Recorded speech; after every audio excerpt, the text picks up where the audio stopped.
elas escutam a minha voz, diz o Senhor. Eu as conheço, as minhas ovelhas, e elas seguem-me. Aleluia, aleluia, aleluia, aleluia, aleluia, aleluia, aleluia, aleluia.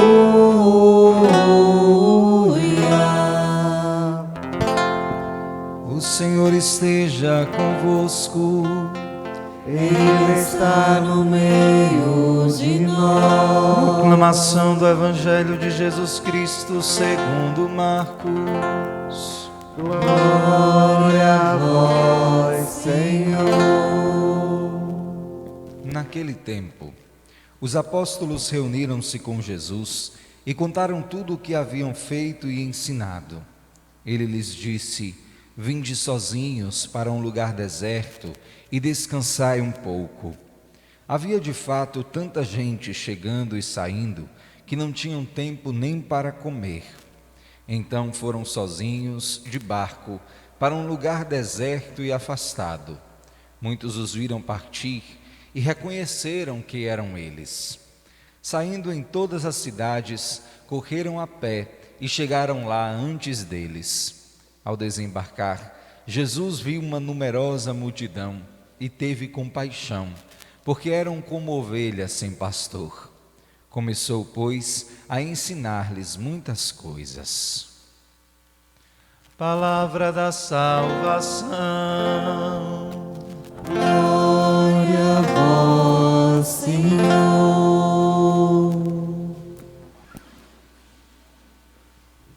Reverendíssimas irmãs religiosas, missionárias da caridade, meus irmãos e minhas irmãs que me acompanham pelos meios de comunicação, saúdo também aqueles que nesta igreja se reúnem para o culto dominical neste 16º domingo do tempo comum. A palavra de Deus no dia desta liturgia traz ao nosso coração uma história muito interessante. Jesus e os discípulos estavam, como costumeiramente, anunciando a palavra, comunicando o Evangelho, curando aqueles que sofriam toda a natureza de enfermidade, fazendo exorcismos, expulsando aqueles que jaziam sob a opressão do maligno, realizando toda sorte de catequeses sobre a vida e sobre a lei. Jesus, então, deu-se conta, dentro daquele contexto de tantas atividades, que os discípulos estavam cansados, que não tinham tempo sequer para comer. E é interessante o Evangelho trazer essa citação de que eles não tinham sequer tempo para comer, pela seguinte razão: todas as vezes que Jesus cura uma pessoa, ou mesmo depois da ressurreição, quando ele aparece em seu corpo glorioso para os discípulos, Jesus pergunta: tendes algo para comer? A comida no Evangelho é sempre, portanto, uma expressão de vitalidade. É preciso comer para ter vitalidade. É preciso comer do corpo de Cristo para ter vitalidade espiritual. É preciso comer do ponto de vista físico para ter vitalidade na capacidade de exercer a comunicação do Evangelho, a evangelização. O Senhor, então, teve a seguinte ideia: a de reunir os seus discípulos num lugar separado, de modo que eles pudessem fazer a experiência de descansar. Eu suponho que na cabeça de Jesus, a ideia era promover uma espécie de lazer para os discípulos. Eu me lembro que nós padres, em muitas ocasiões, saímos para fazer alguma coisa e entre nós dizemos: vamos fazer um pacto. Ninguém aqui vai falar sobre coisa de igreja. Ninguém aqui vai falar sobre problema de paróquia. Vamos falar sobre nós. Vamos falar sobre aquilo que está no nosso interior, sobre as nossas dores, sobre as nossas alegrias pessoais, porque estamos precisando descansar. Mas como vocês já podem prever, 5 minutos depois a gente está falando de igreja. Porque aquilo está entranhado dentro do contexto da nossa própria história. E foi exatamente o que aconteceu com Jesus e com os discípulos. O Senhor preparou um lugar, tinha em mente onde se reuniriam, saíram de barco e foram. Na medida em que eles passavam, no entanto, as pessoas percebiam que ali estava Jesus e os seus discípulos e acorriam em grande número ao seu encontro, porque precisavam ouvir a Jesus, porque ainda estavam doentes, porque ainda estavam sob a opressão do maligno, porque ainda estavam ignorantes sobre as coisas de Deus. Apesar de ter, portanto, chamado os discípulos para um momento de descanso com o Senhor, chegando ali, o final do Evangelho nos diz: Jesus, quando viu a numerosa multidão, teve compaixão. Fez com que a ideia do descanso caísse por terra. Fez com que a ideia de que se sentassem e se reunissem para cuidar um pouco de si, para comerem um pouco, viesse a cair por terra, porque eles eram como que ovelhas sem pastor, e o coração de Jesus, o grande e eterno pastor do mundo, tomou-se de sentido de compaixão, isto é, de olhar para a dor do outro e sentir com ele. A compaixão é, portanto, o centro deste Evangelho. Jesus não pôs-se a argumentar todas as razões pelas quais ele precisava descansar, inclusive porque ele sabia que era legítimo o seu descanso e o descanso dos discípulos. Ele não se pôs a argumentar para aquela multidão as razões pelas quais ele não poderia fazer a catequese, curar os enfermos, expulsar os demônios, porque Jesus, tomado pela compaixão, precisava ir ao encontro daquelas ovelhas que estavam absolutamente perdidas. Meus irmãos, existe um outro ponto que deve servir para nós como uma verdadeira provocação, ou de conversão, ou de manutenção de conduta. Em que sentido? São muitas as vezes e as situações em que nós somos pessoas, graças a Deus, altamente caridosas. Você certamente tem alguém na sua vida, na sua casa, no contexto de toda a sua história, com quem você exerce uma caridade muito grande há muito tempo. Pessoas que você ajuda financeiramente, pessoas que você ajuda com palavra, pessoas que você ajuda com os seus conselhos, que acompanha quase que tomado pela mão, mas é uma pessoa que não transforma-se e que vive respondendo à sua capacidade caritativa com ingratidão. Os nossos sentimentos, quando geralmente agimos assim, é o de desistir daquelas pessoas, é de lavar as nossas mãos e dizermos: eu fiz tudo o que poderia fazer, daqui por diante eu espero que esta pessoa se vire, porque eu já fiz aquilo que era necessário, mas ela é incapaz de corresponder com uma mudança no modo de proceder, porque não está interessada. E começamos, geralmente, a fazer juízos e a levantar as razões pelas quais aquela pessoa é incapaz de acolher a nossa caridade e tratar com respeito aquela nossa ação de derramamento. No entanto, o Evangelho de hoje nos ensina que não existem limites para a compaixão, que não existe limites para olharmos para a dor do outro e termos este sentimento de piedade que não é pura pena. Há quem imagine que o termo compaixão esteja ligado a esta pena que nós sentimos de alguém, e não se trata disso. Porque esse sentimento que nós possuímos e trazemos de peninha de outra pessoa, ele passa em 5 minutos e não produz absolutamente nada. Ao passo em que o sentimento de compaixão, ele transforma-nos primeiro a nós mesmos interiormente, antes de transformar o outro. É então que nós percebemos que a natureza própria da compaixão não está naquilo que ela objetivamente pode produzir na vida do outro. O sentimento e a razão sobrenatural daquele que experimenta a compaixão é a transformação do próprio coração. Estão aqui as missionárias da caridade e com muito mais propriedade elas podem falar sobre esse tipo de ação. Quantas são as vezes que nós contribuímos com os pobres e temos a impressão de que eles são ingratos?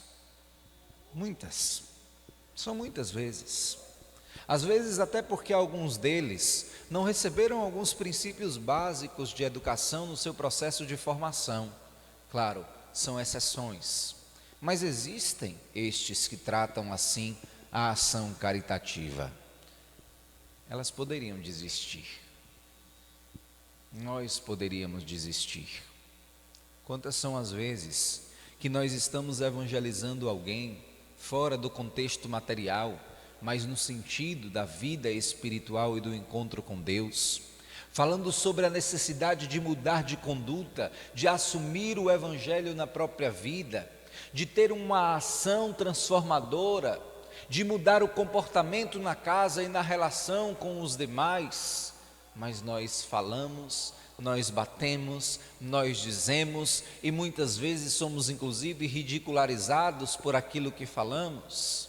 Meus irmãos, nada disso é vão, porque a nossa capacidade de sentir, experimentar, tocar e agir com compaixão, ela transforma primeiro a nós mesmos interiormente, porque ela vai se transformando e entranhando-se dentro em nós, com uma experiência tão forte de misericórdia, que ela vai nos unindo a esta misericórdia de Jesus, até que chegamos aos níveis do Cristo, ou seja, o de poder cantar: meu cansaço, que a outros descanse. Eu imagino que Jesus, nesta ocasião, tenha cantado exatamente assim com os discípulos.